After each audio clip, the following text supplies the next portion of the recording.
Well, after hearing the opening statements from my colleagues, it's clear that they know much more about this than I do.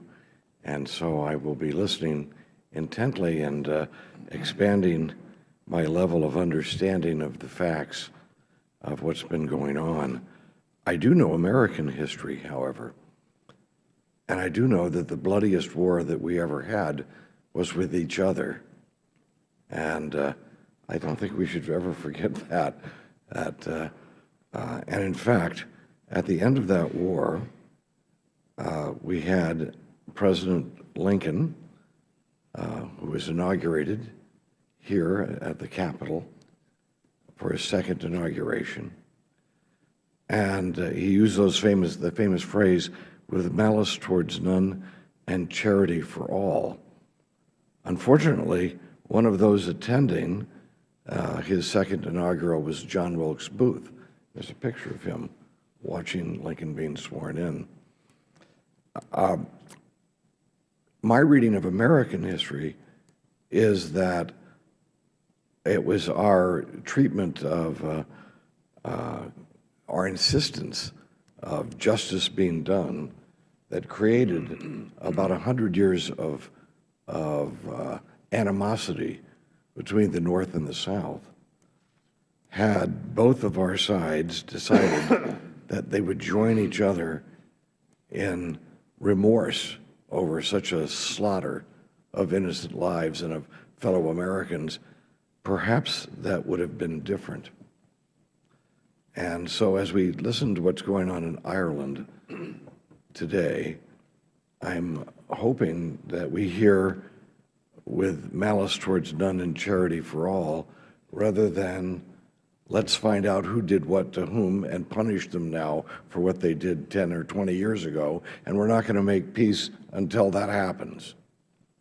I hope that's not what I'm going to hear, but I'm very interested because I realize that all of our hopes were that the people of Ireland, both North and South, would find some accord by now, and that the facts that the talks have broken down, and again, I'm not an expert on this like my colleagues, and I'm certainly not an expert on prosecutions as my friend from Massachusetts is, and whether or not that's the best road to go to find peace.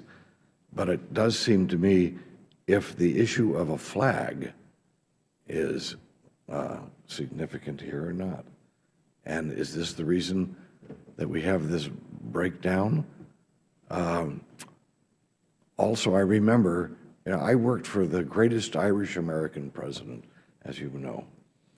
And I know there's some Democrats who might disagree with that, but having worked for Ronald Reagan, I actually went to Ireland and advanced his trip to Ireland.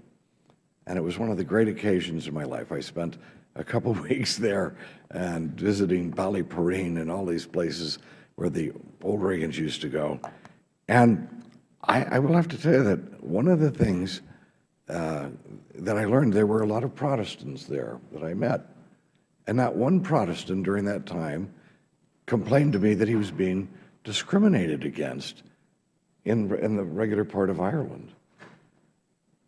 So I don't fully understand the psychology of fear that does grip some of the Protestants in Northern Ireland about perhaps that there might be some type of persecution, and we cannot, going on if there was some sort of unification, but we cannot just, I don't believe, and I'm waiting for the testimony, I don't think that we can move forward with the idea that we're going to right all the wrongs of the past before we reach an agreement for the future, because that just isn't going to happen. Let's do our best, and I'm really interested in seeing if we are doing our best and what suggestions we can have to actually move things along. Thank you very much, Mr. Chairman. Mr. Chairman.